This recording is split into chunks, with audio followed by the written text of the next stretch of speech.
welcome to The Rebel Rebel. It's a podcast for creative rebels, entrepreneurs, and people doing things their own way. I'm your host, Michael Dean Dargy. Supporting Rebel Rebel is Radio Public. You can listen to us through radiopublic.com. And I'd like to thank our amazing sponsors, Make More Creative, for all the production and editing of the Rebel Rebel podcast. And of course, the Friday Sock Company for helping every day feel like Friday. And as Panda from Drop Bear and Panda once said, creative people have to be creative on their feet. So you can go to www.fridaysocks.com and get your own pair of ethically made, purposefully mismatched socks from the Friday Sock Company. In this episode, I sit down with film director Mike Peterson, and he just won Best Director and Best Editor at the Badass Film Festival for his feature film, Knuckleball. And if you haven't seen it yet, you got to check it out. I'll put some links to trailers and stuff in the notes. And we talk about how he went from struggling in school to finding his calling, producing, writing, and directing everything from television, commercials, web series, short films, and feature films. Oh, and towards the end there's a story of his punk band opening for the Smalls. That happened. He's awesome. Anyways, welcome to episode 38 on the Rebel Rebel podcast. All right, Mike, welcome to the show. Thanks a lot. Thanks for having me. Yeah. So Mike Peterson is sitting here in Kensington studio. Newton's lurking behind him. Oh, yes, he is ready to attack at any moment. Mike, just to bring people up to speed, can you give me a Reader's Digest condensed version of the Mike Peterson experience? Yeah, sure. I have to write bios all the time, so I've got a whole bunch of different sort of 1 to 3 paragraph bios that I send out. Yeah. So I'll give you some version of that. Okay? Cool. Yeah, do it. I was born in Toronto. Mm-hmm. Then we lived in Niagara Falls, or right near Niagara Falls. And then we moved out here when I was very young, in grade 4, with my family. Oh. There's 5 kids. Wow. My parents. We moved out here. My dad got a job, and I think he lost the job right away because the first oil crash happened. Are we the same vintage? Did you come out here in 79, 80? A little bit past that. Yeah, okay. You're a little bit more vintage. Thanks for that. Yeah. Yeah. And then I went to school here. These were my formative years growing up here, being like a skateboard kid, snowboard kid, big into music. More as a fan than a player. I don't have any musical ability myself. Yeah. And then I was kind of sort of a fuck up or lazy in school. And I did just enough work to get by. Huh. And then in grade 12, I was like, what's the grade I need to get into university? Because my parents wanted me to go to university, and I thought that's what you had to do. Yeah.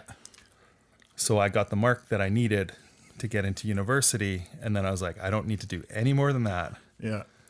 It's like we've lived parallel lives. Oh, it's weird. And it's not the path that I'm hoping my children take. Right. But I certainly understand the thinking behind it. Yeah. Rightly or wrongly. And then I worked on the oil rigs to pay for university. And I went to the University of Northern British Columbia.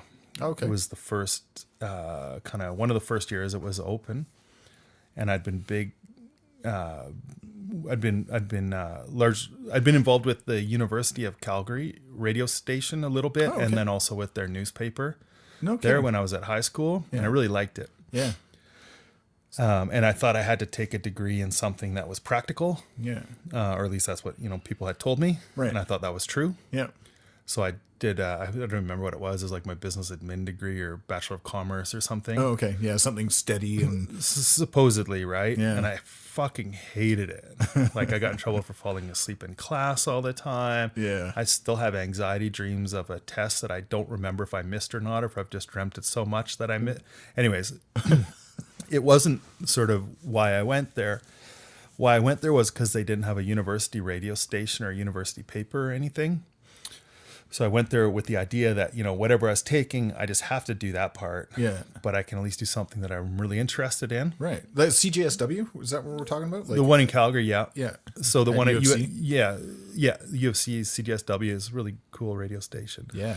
But I wanted to start a radio station at this place where it's virgin ground. Oh, right? Nice. There's nothing there. It's brand new. So it's like a blank canvas. So I was like on the rigs reading the CRTC regulations, like to figure out how to put this thing together. Yeah. Anyways, I went there and then I realized that it takes a lot longer to start a radio station than I had sort of thought it might. Yeah.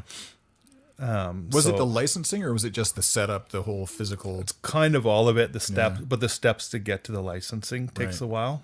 If you're going to actually have like a transmitter that sort of goes out to the community and it's not a closed circuit system. Yeah. So I guess I put the seeds in the ground there. Yeah. And then after a year and a half, I was like, I hate this so much. I can't do it. But while I was there, I started a newspaper that was a program guide for this radio station that didn't exist, but it was really just like a monthly arts and culture magazine. Yeah, design. That's right. And sold advertising for it and like got it up and going. Nice. And I was like, why the fuck am I taking business school when I feel like I'm kind of doing all the business stuff that's interesting and I like kind of outside of the class. You're like Richard Branson. Well, I think he's got a deeper bank account than I do, but pretty much the same. And then I dropped out because I hated it. I was like flunking, and it wasn't because I didn't get the stuff. It was just because I didn't show up. I hated it. So I came back to Calgary. I got my real estate license. I sold real estate for a year and a bit. Yeah. Audited courses at the U of C, but I only did courses that I was actually interested in. Because it wasn't that I didn't like being there. I just there was certain things I liked and certain things I didn't. So I was like, if I can choose what I'm going to do, and all these people have lied to me that, you have to get into like certain things that are, quote, predictable careers, whatever that means. So anyways, I did that. I took some stuff I liked. I'm like, it's not the school. It's what I was taking. Yeah. And then I moved to Toronto and went to York University and did a double major in communication studies and humanities. Yeah. And when I was taking stuff I liked, like actually wasn't until the third year. Yeah. And I was like, what am I closest to? Yeah. Because I'd just been taking courses I liked roughly in an area. Yeah. Excuse me. So I ended up like going from basically being on academic probation on the commerce degree to like being on the dean's honor roll and getting a scholarship to go to the University of North Carolina to do a master's degree in communication studies. Damn. So, it made a difference taking stuff you're actually interested in. Yeah, for sure. Like quite a bit. Yeah. And I also was like, I was kind of like, fuck this. Like, what is this thing I have to go to school to do a specific job? That doesn't sound right to me. Right. It doesn't fit. And I always wanted to make movies, right? Yeah. Because my family were like avid movie watchers. Like my parents still go probably watch a movie every week. They'll go see a movie at the movie theater. Nice. Like they're big movie buffs. Yeah. And that's definitely partly where I got my love of film from. Yeah. But growing up in Calgary, you don't necessarily see a pathway for that. Because there's not a lot of examples of people who've done it. Right. Yeah, true enough. And there was a technical school here at the time. And I wasn't interested in that part of it. It was more of the storytelling, like how do you tell a story? How do you write a script? Right. How do you translate that script into, actors and sets and props and whatever, right? Yeah. And how you shoot it and how you cut it together. That was more of the stuff that I was sort of interested in.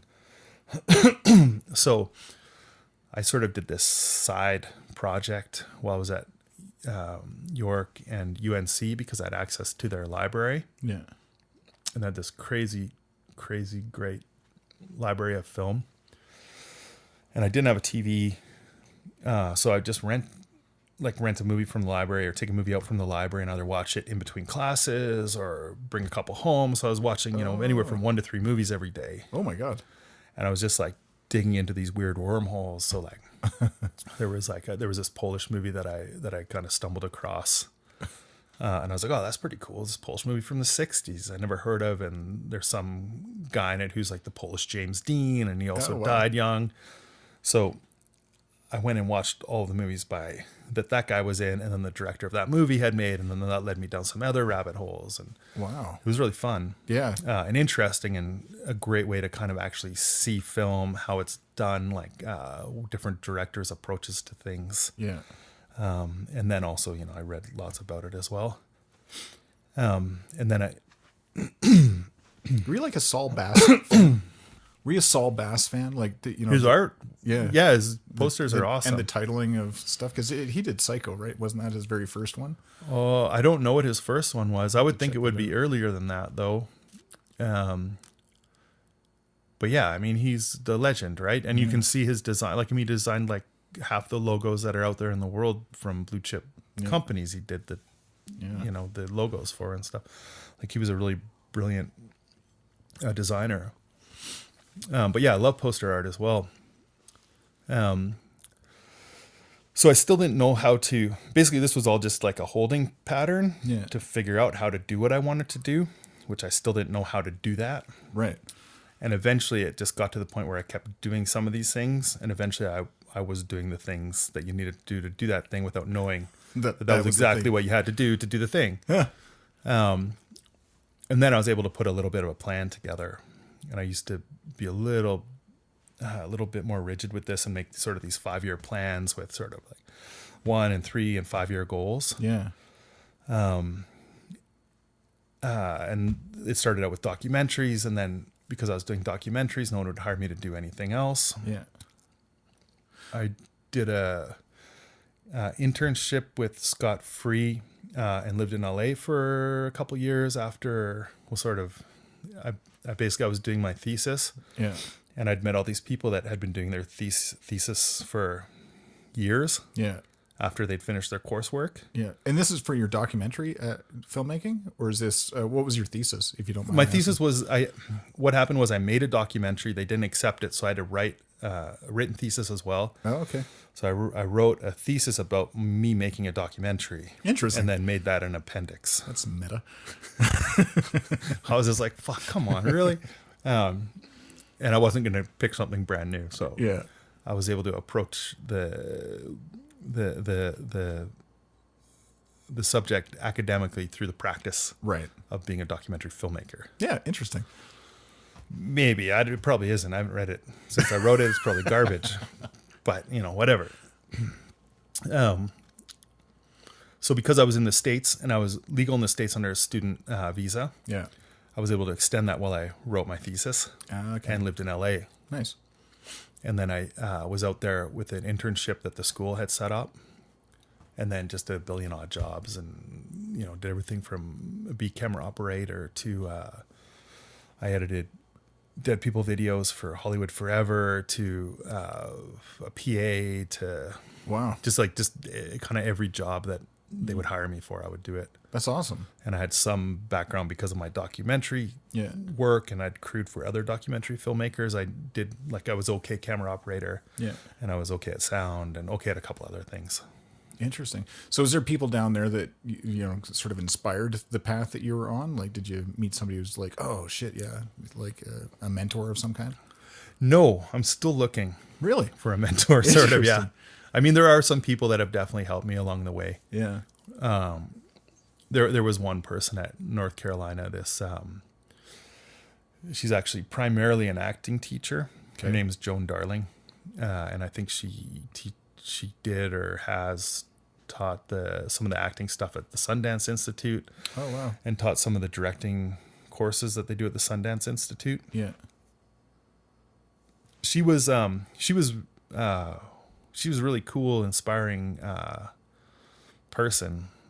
She was one of the first or the first female TV director, and she's just like a real character, really interesting, kind of saw through the bullshit, but you could have a really deep, meaningful conversation about. And at that time you're so lost, right? Like, you need these little lifesavers thrown out to you so that it feels like you're not completely insane for taking certain directions. Right. Or if you are doing it and someone else is like, don't do that, you can at least understand why they're saying that. And it's like, don't make a documentary because you'll never make any money off of it, or whatever they say. You can be like, well, okay, I know what the problems are. Let me see if I can solve that. Yeah. Interesting. What do you think about sort of the mockumentary space? It's hard to, the first one, if you take Spinal Tap as the first mockumentary, it's like, it was like kind of, they nailed it. Right. Like on the get-go. Yeah. So I've always found it very hard to find a way to contribute to that space myself. Like, I don't know what I can add to it. Right. There's no new ground to be broken because they approached the story truthfully, right? But it wasn't a real documentary, but it was a truthful mockumentary. Yeah, it's about the human condition or people or whatever. Yeah, there's truth there for sure, and it's funny. But the documentary form itself still has tons of room to kind of play and grow and expand and explore in. We did that with that movie Fake Blood, I think. Which is great reviews on that too, by the way. Yeah, I'm really proud of that movie. And that movie's, half of it's real and the other half isn't. And it's not like it's cut down the middle. It's like, here and there it is and here and there it isn't. Yeah. But it shouldn't totally matter to the experience of watching it. Totally. What's you've done some really cool projects recently. What's coming up for you that you're excited about? We'll talk about your other projects in a sec, but. Yeah, sure. There's a couple. We're in post-production on a project that I helped produce with some other producers from Toronto. Yeah. And it's a web series that's going to be on CBC in May, I think. Yeah. Oh, that's the Ming's Dynasty. Yeah, Ming's Dynasty. And it's... Man, those guys are fun. Yeah, they're funny guys. It's a fun project. It was a fun group to work with. Yeah. The way I sort of got involved with that project is the one producer... who's also one of the writers. I worked with him as an actor when I was in Toronto at the Canadian Film Centre. Oh, okay. And we just always stayed in touch. And then he mentioned this project and decided it made sense to make it out here. So nice.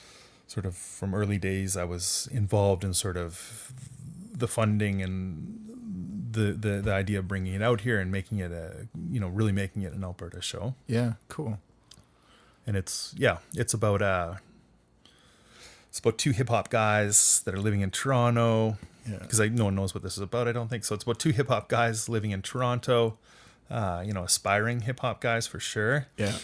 The one guy gets a call that his dad's sick, and he has to come back and help with the Chinese family restaurant. Right. Back in Coaldale, Alberta. Yeah. So his hip hop partner comes back with him. They help, with the restaurant while the dad's sick as they continue to work on their hip hop career in small town Alberta. Wow.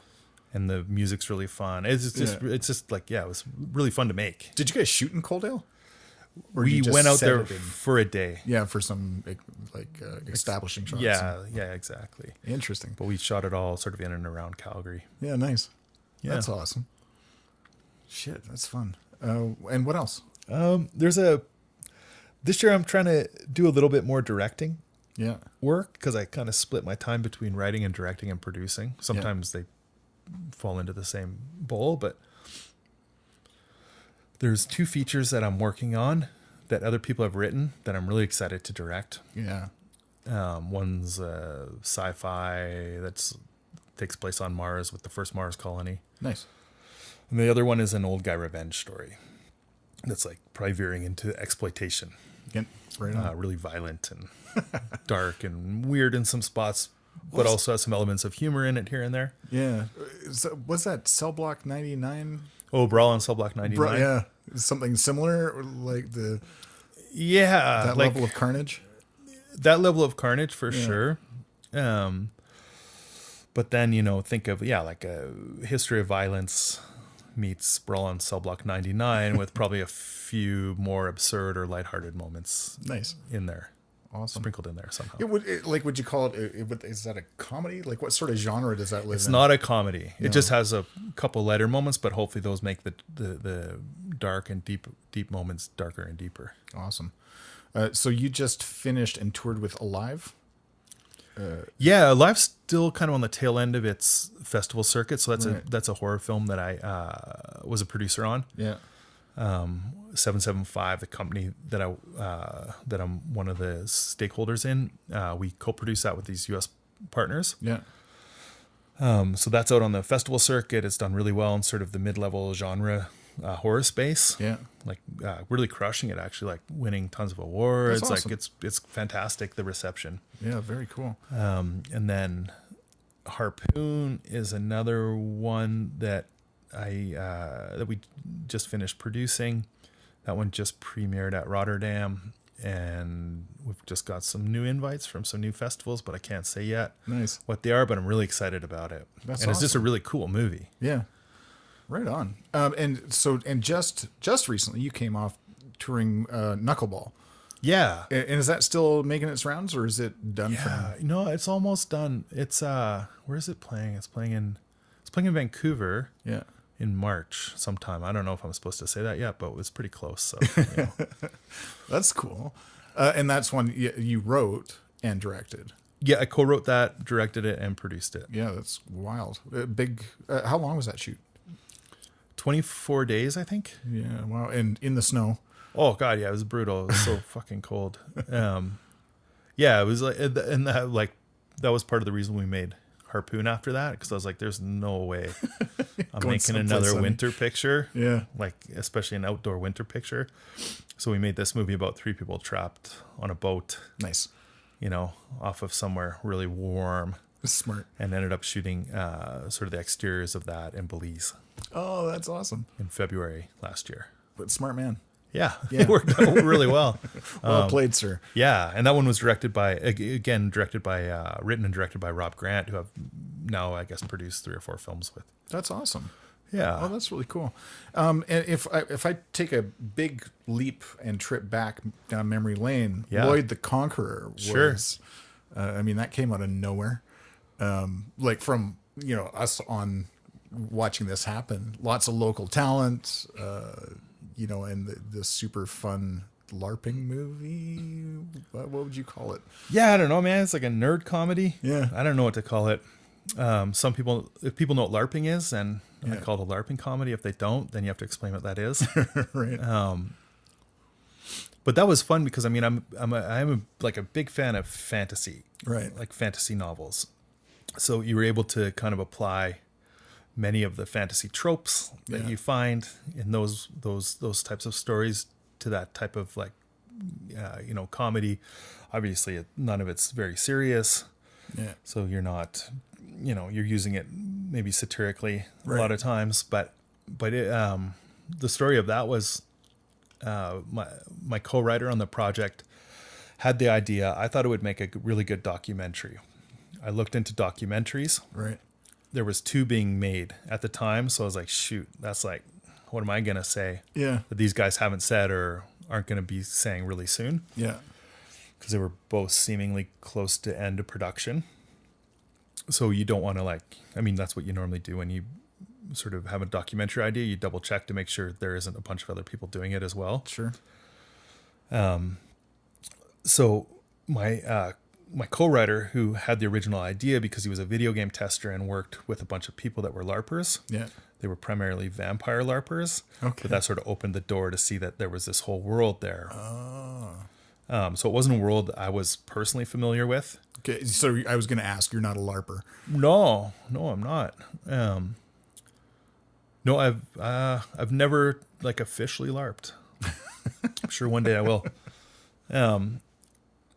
But it was an idea he had, and then I was like, we'd written some stuff together, so I was like, why don't we write this together? Nice. And then we wrote it together, and then 6 years later, I think 6.5 years later, we shot the movie. Wow. It took it forever. Wow. Yeah, that's a long time. What about the business behind films? Mm-hmm. It seems really complicated, outsider looking in to, make these things actually happen. It's not a typical. You were taking your commerce degree. Does it sort of fall into that model of product and service? How do you approach it? I don't know. I think it's kind of like music or, paintings, maybe not as much paintings as music, because I think there's a way to, at least you can tell if music's technically good. Right. Yeah. Okay. Painting, maybe you can, maybe you can't. So music, right? Yeah. You hear a group, they aren't signed, you think they're great, but they're missing a little something, or whatever the thing is that you can help them with. Yeah. And then when you take it to market, people are going to respond one way or another, right? Right. And part of that might be with how much marketing they have behind them, how much just luck you have. Right. There's a billion factors, but a big part of it, in my opinion, is still the art side, right? Or the taste side. Okay. So, my taste is my taste. I can only know what I know. Yeah. So if I like something, I know I like something. And then there's the craft side, which is sort of, is this a good story, well told? Right. Is the production look good? Yeah. Sort of technically. Does it meet that criteria of being professionalism or whatever, Yeah. right? Like if you were making cabinets and none of the doors fit, like your craft probably isn't very good. Right. But they could be artistic as fuck. But they could also be artistic. Yeah. Anyways, but you need the craft to probably also do the art. Yeah, right. Or to help you do the art better. Yeah. So I don't know if that completely answers that question.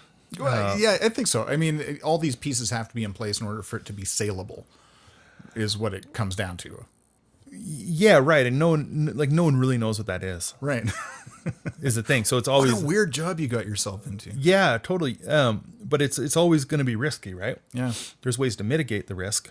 Yeah. And sort of the more time I spend doing this, the better I am able to have tools to sort of build financing plans or find money or understand, get a better sense of what the risk threshold should be on a project. Yeah. So say I make, let's say I make a science fiction story and I only put my friends in it. There's no name actors in it. Yeah. And it cost me $30 million to make. And it's not based on an original property that anyone knows. It's just like from my childhood journals or whatever. Right. You've probably got a very small likelihood of success. Of financial success. Yeah, the sure. movie might be brilliant, right? Sure. But to get your money back on it is probably going to be really difficult. Yeah. But if you make that same movie for, say, $500,000, you're probably having a better chance of fair. getting your money back. Interesting. You've done music videos as well as shorts. You did some commercial work as well. Like you keep yourself pretty busy. Do you have a favorite? Do you like the long haul feature work? Do you like the shorts? Do you have a preference, I guess is what I'm asking? I love making movies. Yeah, okay. Like that's totally my number one thing. Yeah. And it's just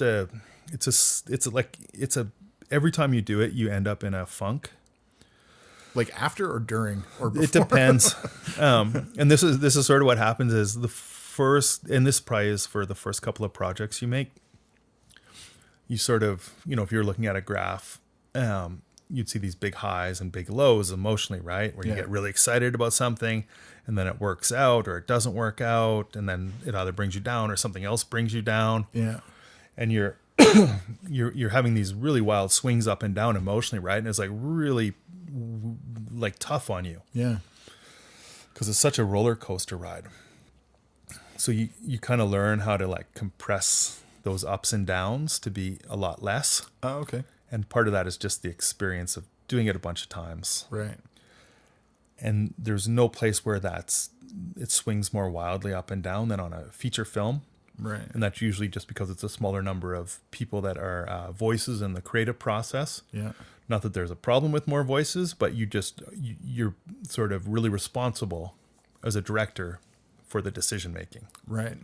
Right. So you can't be like, say you're working on a television series and you didn't cast it, like you don't have any control over the cast. Right. So if the cast, isn't very good, you didn't hire them. Right. Yeah. Right. Casting is really important. It's kind of key to the whole experience, right?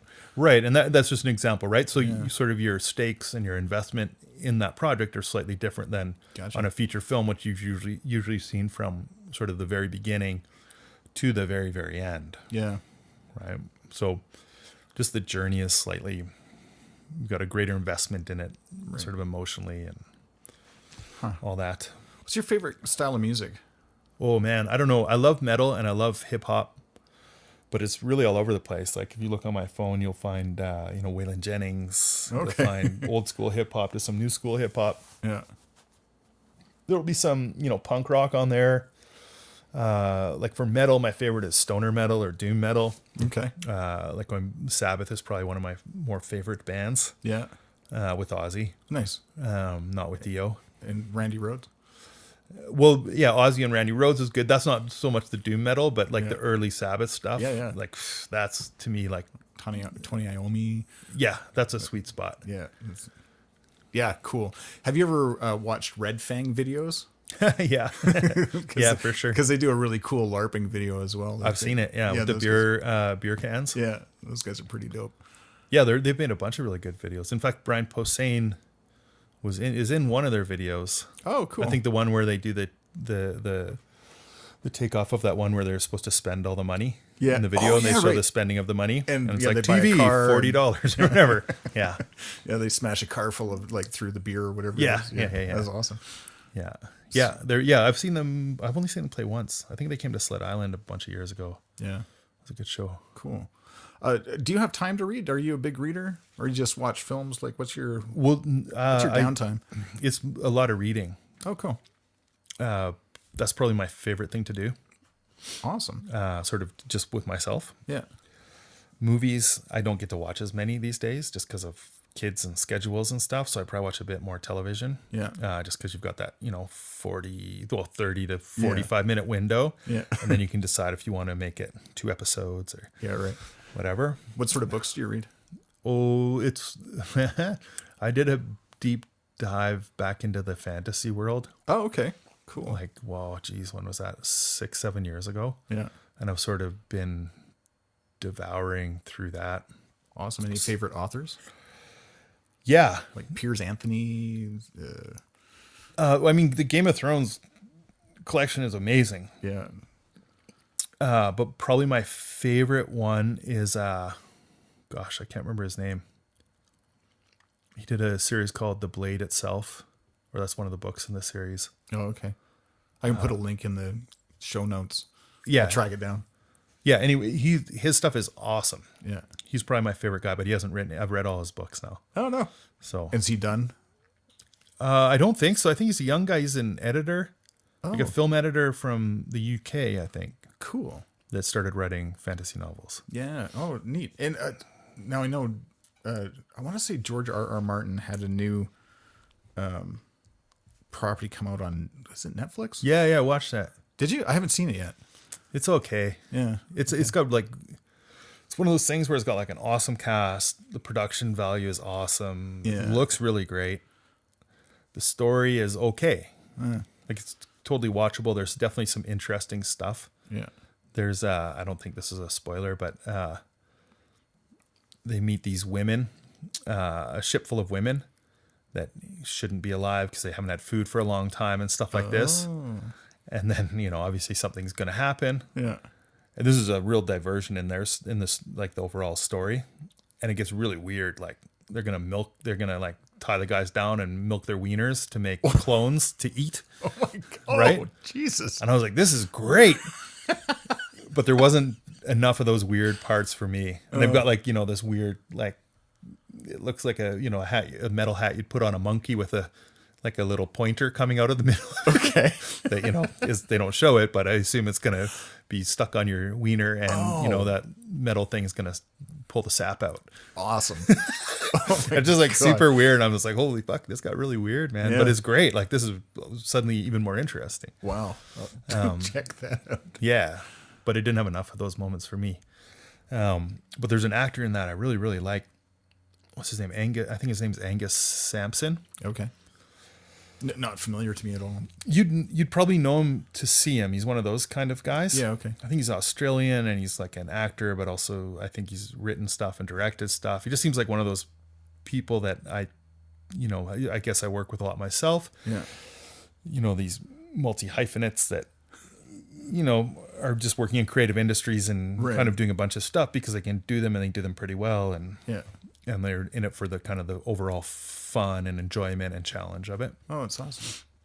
So I've been kind of playing around with this barbarian script that I'm going to start writing sometime soon. And I was trying to figure out like, who is this guy, right? Because there's the sort of the traditional barbarian type who's the Conan guy, right? Yeah.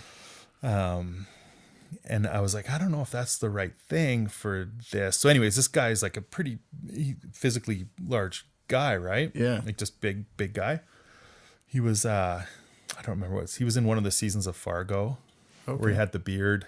He was the brother and he kind of has a temper problem. Yeah. Okay.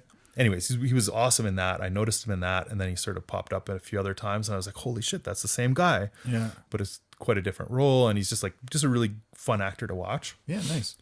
So I'm gonna build this barbarian story with that guy in mind. Okay. Now, is it going to be like a Conan kind of arc, or is it going to be Gru the Wanderer? Like, where does it fall on the spectrum? I don't know.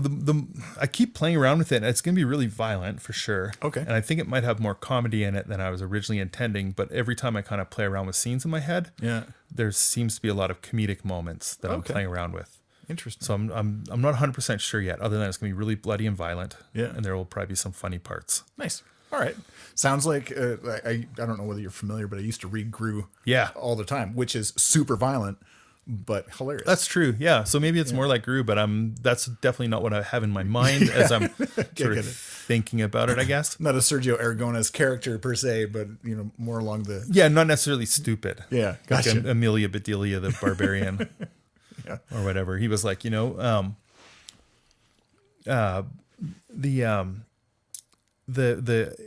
thinking more along like the line of like the Westerns, like the lone gunman who ends up in a town. Right. Is he going to like to sort of save the town or save it from itself or save it from like some nefarious outside, influence or That's army? what I'm working out right now. Yeah. Cool. And then also like the,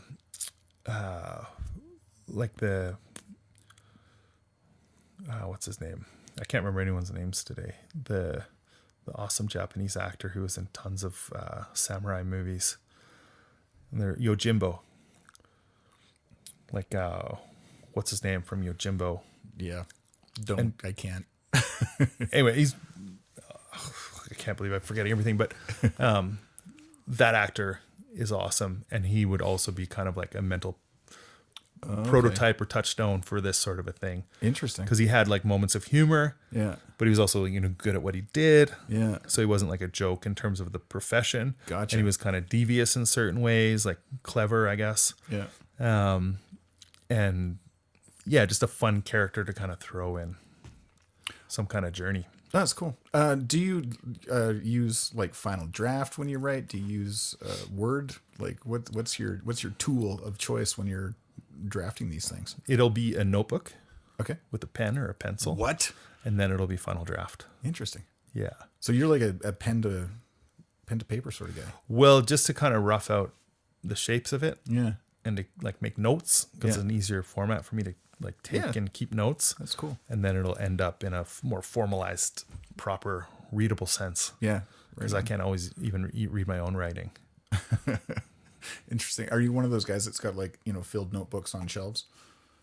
There's quite a few of them, yeah. And then I also like, write on my hand. Oh, see, I thought that was a gang tattoo. Nope. Some prison ink. Revise the contract later today for an actor that I need to send them. Interesting. That's cool. So if you were to, so here's what I notice. Yeah. So we've talked a lot over the last, couple of years about stuff that you do because I find it fascinating. You're really good at it and you continue to do it, which is really cool. I wasn't aware of your earlier journey, especially sort of struggles in school, which I can totally understand. Like that resonates with me, and I'm sure it does to other people who are listening. What sort of advice would you give to the people that I call sort of rebels in waiting, or the people that are, trying to figure their shit out? How did you shake loose of the norm and, become, who you are in a day to day?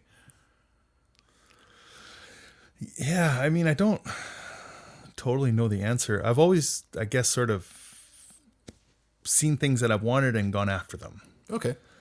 And I have probably always had a fairly academic approach, whether I was aware of that or not, in terms of how to achieve whatever that is.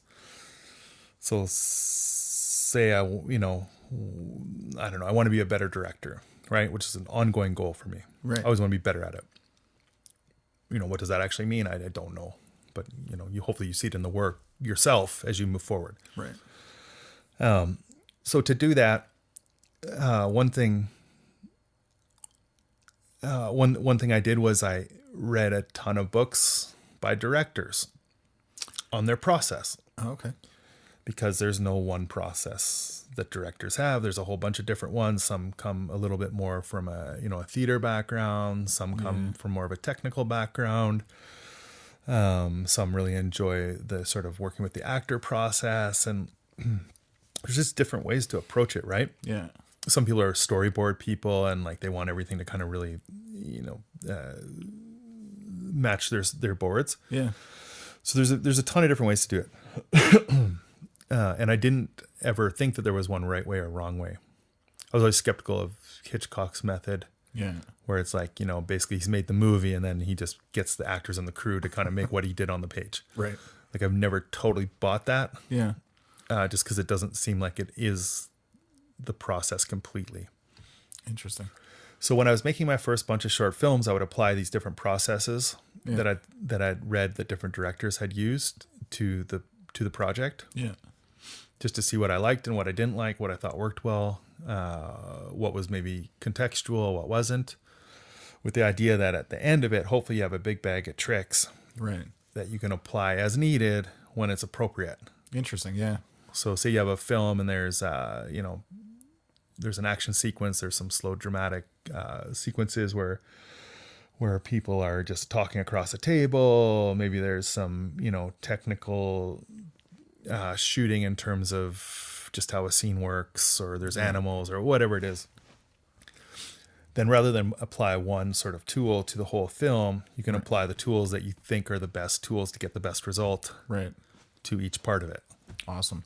How closely do you work with your DP? I try to work as closely as possible with my DP. Yeah. They in an ideal situation, they're sort of your, if it was an army, they would be like your first general. Right.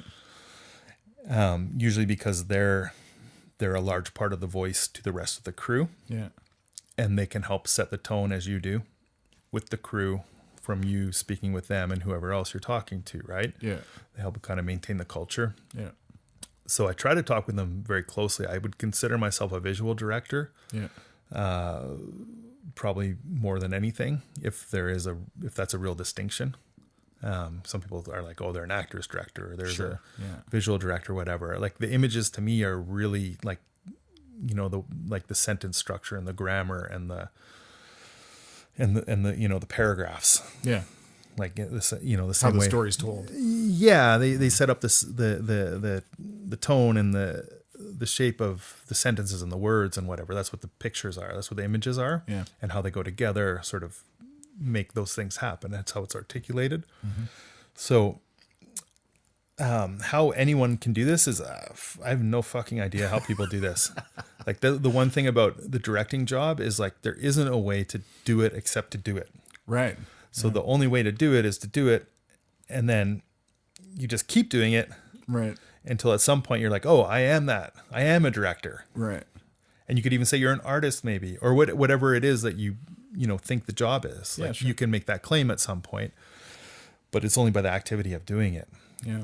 And is that an internal claim or is that an external claim, do you think? What matters most to you? To me, it'd be internal. Yeah. Okay. Yeah. When you feel that you've reached that thing. So it's not, people might be saying, oh yeah, Mike Peterson's a director, but if you don't feel that yourself until you're it, then you're not it. Is that what I'm hearing? That's how it works for me. Like if people are like, oh, that short film you made, I really thought it was great. This part was awesome. Yeah. I might not agree with them. Yeah. I might think that's the worst part of the movie. Interesting. Yeah. And they're wrong. I'm glad they enjoy it. Yeah. But like, I don't think so. I think that was actually a weakness on my part on how that part kind of worked out. Yeah. Right. And I'm glad it works, but I'm always kind of measuring up to my, whatever I think is, what I consider indicators of success or achieving whatever the goals are. It only matters what I think. Yeah. Awesome. Don't get me wrong though. It's good to hear it when people are like, I really liked your thing. Oh yeah. It's very nice. Yeah. And it's rewarding. Yeah. But it doesn't kind of last. It's not real in the same way. Oh, interesting. Yeah. Okay. That's awesome. You guys going on vacation anywhere? Oh yeah. We're going to go to Iceland. What? Yeah. No way. The family's going to Iceland. That's amazing. June or something like that. Okay. So it's on my list only because I've been binge watching The Secret Life of Walter Mitty. Oh yeah. Which I can't get enough of for some reason. I don't know why. It could be the music, could be the cinematography, could be the locations. I'm not sure. Yeah. But yeah, that's really cool. Yeah. Why Iceland? I just always wanted to go there, and there was a really cheap sale on flights 5 months ago or whenever it was. Yeah. I was like, oh fuck, I better do it.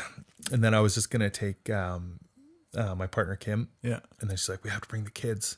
I was like, I don't think we have to bring the kids. Like, yeah, there's no rule that says we have to bring the kids. And she's like, we have to bring the kids. So then, anyways, we're all gonna go. That's really cool. Like, I think that's such a great eye-opening adventure for kids to get off North America. Yeah, I mean, it will be amazing. It's a slightly different trip, but it'll still be incredible. And when are you going? Is it going to be warm there, or is it going to be like a tundra? I think it's their summer, the beginning of their summer. Oh, okay. I don't know if that's warm though. Yeah. I think it's like 15 degrees, 10 degrees or whatever it is. Yeah. But it'll be like 23 hours of sunlight. Oh my God. I don't know, man. I don't really know what to expect. I just wanted to go there for a long time. That's cool. So who knows? Yeah. It'll be like a week there and check it out. Right on. Maybe that's where you'll like have a Conan moment. Maybe, yeah. That's where they shoot. I think they shoot some of Vikings there. Yeah. It wouldn't surprise me. Awesome. Well, Mike, this has been a blast. Yeah? Did I say anything? Yeah, you said tons. I enjoyed the hell out of it. I think that your rebellious journey is like none other. There's I've talked to a lot of people about a lot of stuff, and you are one unique motherfucker. Oh, well, thanks. I didn't even get into the band I started or what? A band? Yeah. I thought you said you weren't a musician. No, I'm not. Okay. This is why it was so great. Tell me about the band. We got time. Well, I started a band. It was called Animal Chin. Animal Chin? Yes. Okay. Inspired, the name only, inspired from Bones Brigade. Okay. Videos. And my gift wasn't music, but I made myself the lead singer. Because my friend told me, he was a concert promoter. Yeah. And he's like, I was like, if I start a band, will you let me open up for the Smalls? Shut up. Because I knew he was bringing them into town. He's like, yeah, sure. If you start a band, you can open for them. Thinking I would never do this. So like 2-3 months before or whatever, I talked these really good musicians into joining my band. And we did, I can't remember all the songs we did. We did like probably 2 originals. Yeah. And then we did a kind of punk funk kind of cover of Sesame Street. And we did a Beastie Boys cover. And I don't know what else. We had like 5 songs, 6 songs, whatever it was. Yeah. And we were awful. But we got free beer. And I got to open for the Smalls. And then the band died. Oh my God. Did you have like gig shirts? What? Did you have like merch? No. Can I get an Animal Chin tour shirt? No, but apparently my friend, I think my friend recorded the performance. Oh my God. And he's got it there somewhere waiting.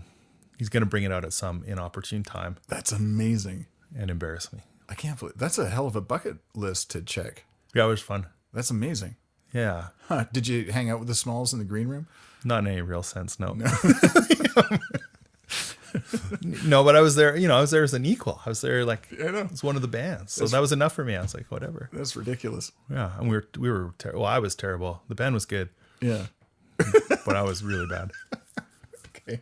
Any other weird shit you did that, we should know about? Well, there's a lot. That's outstanding. There's a lot. The punk band opened for the Smalls with the Sesame Street punk cover. Yeah. I love it. I used to paint a lot. Oh, okay. And I said I'd stop when I had one show. Yeah. So I had one show and then I stopped and gave away all my paintings. Wow. To my friends and kept 2. What was were you like an impressionist? Like what was your thing? Yeah, I'd probably be closer to primalism or impressionism, something like that. Yeah, okay. Definitely not like, photorealistic or anything or pointillism or anything like that. So I'm seeing a trend that you want to do something to a certain level, and then once you've achieved that level, that's cool. Put that away. For certain things, yeah. Like, and that's actually my favorite thing about directing is like there's no end. Right. You're never gonna. you're never going to like wake up and be like, did it, perfected it, nailed it, out, mic drop, boom. It's just, you just can't do it because there's too many variables and too many things to kind of learn and get to. And so can you no longer paint? Are you not allowing yourself to paint anymore because you made that deal that if you had a show, you're done? Like, well, I was thinking about, this is a while ago. This is like 15 years ago. Yeah. So I've been thinking about picking it up again because I actually just enjoyed it. A resurgence. Yeah. Yeah, but I hated like the commercial part of that. For me, that with painting, it didn't work. Yeah. But I enjoyed doing it and giving paintings to friends. Yeah, right on. That was like that was the joy I got out of it. That's awesome. Yeah, Jen and I used to go to Dickens paint night. Oh yeah, they would have like Bob Ross playing. Fun. You'd just go grab a canvas and just go nuts. I could never paint what Bob was doing, but well, he's been doing it for a long time. Yeah, he's a pro. He's total pro. That's why he's got his own show, right? Yeah. Yeah. Do they still do that? No, they stopped doing it. I think about a year ago, which is too bad. So every once in a while we pop up at a paint night, but I end up getting weird. Like I'm usually covered in paint by the end of it. Like a little kid. Yeah, kind of. Just that pure joy of, alcohol and paints. And I got like 4 brushes in my hands, and it's more performance than it is production. Hey, it's fun though. That's all that matters. Yeah, exactly. The drink and draw stuff is pretty fun too. That happens around town. What? Oh, I don't know what that is. It's just like people that meet up. I don't know who's doing it right now. It used to be a buddy of mine. He was a comic book artist. He used to have one at Kensington Pub. Oh, fun. And I used to pop in there every once in a while. And then I've noticed recently there's a new group doing it. Cool. And I keep meaning to go down, but it's just harder to get out and do these things. Yeah, lots of stuff. How old are your kids? There's 2 11-year-olds. They're not twins. Okay. It's a blended relationship. Yeah. And a 9-year-old. Oh, fun ages. Yeah. I think we do stuff and... Yeah, the 2 boys are really good skateboarders. Oh, nice. Like better than I was. Really? Ever. Wow. Yeah. It's really cool to watch. Oh, that's wicked. Yeah, you got like a little half pipe in your garage. Yeah. Yeah. That's sick. And it's so cool that Calgary's got all these little skate parks everywhere too. Now it does, man. Like when we were coming up, we'd get, go find a spot and get chased out half an hour later. Yeah, exactly. And maybe get arrested or threatened to be arrested or boards taken or whatever. Yeah. It's such a great like sport and activity, and it's like got tons of creativity and like just so many positive things associated with it. And like I watch my kids at these things, and they're like hanging out with not boys, but like late young men and teenagers, and it's like just a really nice community of people that are just tied together through this activity. That's cool. And there's a lot of respect there, and they kind of look out for each other and help each other, like learn tricks and stuff. It's really nice to watch. Oh, that's so cool. Yeah, they got a great place down at Mowata. I haven't been there, like right across the river here. Yeah. But there's one in at least 1 or 2 in each quadrant now of the city. Oh, that's awesome. And then there's a really great indoor skate park now. Is that the one up at the old army base? No, it's it's in Ramsey. Oh, okay. It's close to the farmer's market. Oh, cool. Yeah. Nice. Yeah, that's awesome. Yeah, and that way you're not getting run over by skateboarders when you go to Safeway. Sure, yeah. I mean, I don't mind that. Most of them are pretty good. But I mean, like now it's I think it's a lot easier. Like going back to that question you asked before, like how do people do stuff essentially? Like there's so many tools and stuff, like with the internet and libraries and like it's just like stuff is kind of available if you want it. Yeah. Yes, it's funny. I was thinking the other day that you can't pick up a phone and call customer support on anything. Like I use a lot of Adobe tools and stuff like that. But they don't have to, because you can, if you want to know how to rotoscope, you can actually just, jump online, hit YouTube, and, see a rotoscoping video, learn how to do it yourself. So if you're interested in something, just go do it. Totally. And actually that would be one thing I would, like people, I've seen this happen a bunch of times. I've done it myself a few times. Is people get really hung up with all the different elements of the process with filmmaking. Yeah. Where they want to be an expert in each of them. Right.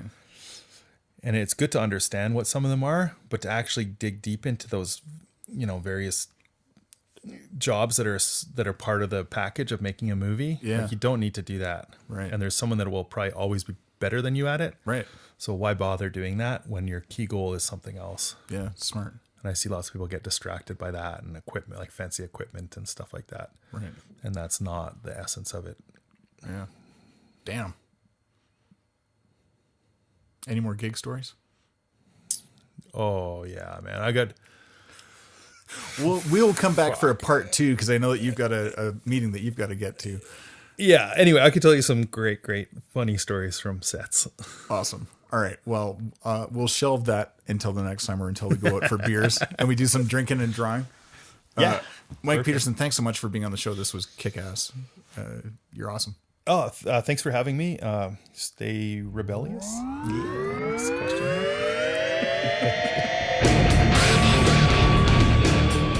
Thanks for listening, and thanks again to our sponsors, Make More Creative and the Friday Saw Company. Now, don't turn it off yet, because there's something special coming up at the very, very end. So subscribe on Radio Public and iTunes and everywhere else you can, because on the next episode, you'll get to hang out with Doug Denance, monster truck and extreme sport announcer, voice actor, and amazing human. He even voiced this sick promo for our show with our friend Emery Cords, who mixed it together with some of his own original music. We've got such talented friends. Check out this promo of Doug Denance, because I'm not doing his voice any justice whatsoever. Check it out. Rebels are everywhere. They're the people who say fuck it to the status quo. The ones who won't stay down no matter how many times they fall. Those rare humans out to change the world and share their story. Rebel, a podcast celebrating creative rebels and entrepreneurs. This is Rebel.